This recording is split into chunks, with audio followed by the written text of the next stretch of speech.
নমস্কার বন্ধুরা, কে কেমন আছো? আশা করি সবাই ভালো আছো। তো এই ছোট্ট সকালের একটা ভিডিও, মানে চিড়ার পোলাও বানাতেছিলাম, তো ভাবলাম তোমাদের সাথে একটু শেয়ার করি। তো কে কীরকম আমার মতো বানাও একটু বলবে কমেন্ট করে। তো এখানে আমি বাদামগুলোকে একটু ভাজা করে নিয়েছিলাম, তারপরে ছোটো ছোটো আলু কুচি কুচি করে কেটে ওটা ডুম ডুম করে কেটে আলুটাকে ভাজা করেছি। তো অবশ্যই বলবে কি আমার মতন এরকম আলু দেয় না অন্য কিছু দেয়, একটু বলবে আমাকে।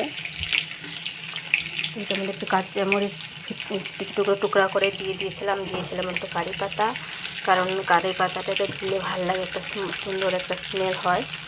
তো ওটার জন্য আর কারি পাতাটা আমাদের কাছে। তো এটার সাথে ভালো করে এটা মিশিয়ে ভাজা ভাজা করছিলাম, পুরো একটু লালচে লালচে ভাব ব্রাউন কালারের জন্য হয়েছিল।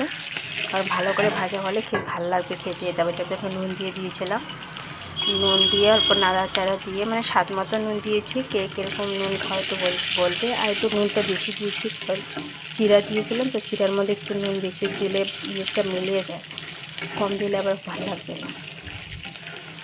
তো ওই যেটুকু মানে মাপের যেটুকু নুন ছিল ওটুকু নুন দিয়ে দিয়েছি।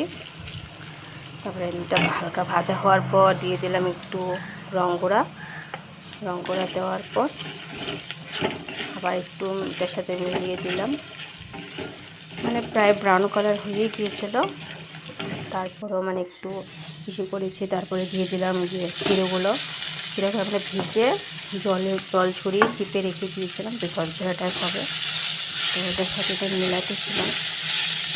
আর একটু নাড়াতে অসুবিধা হচ্ছিলো, কারণ আমার একটা হাতে মোবাইল ছিল আর এক হাতে নাড়াচ্ছিলাম, তার জন্য একটু অসুবিধা হয়েছে।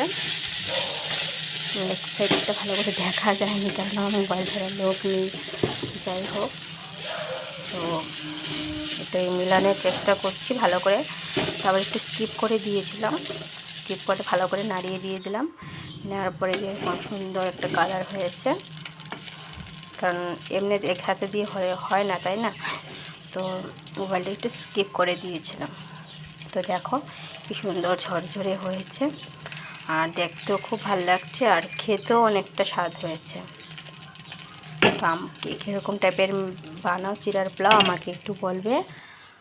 তো এটা হচ্ছে ফাইনাল লুক। তো ভালো লাগলে লাইক কমেন্ট শেয়ার করবে। Tata, bye bye.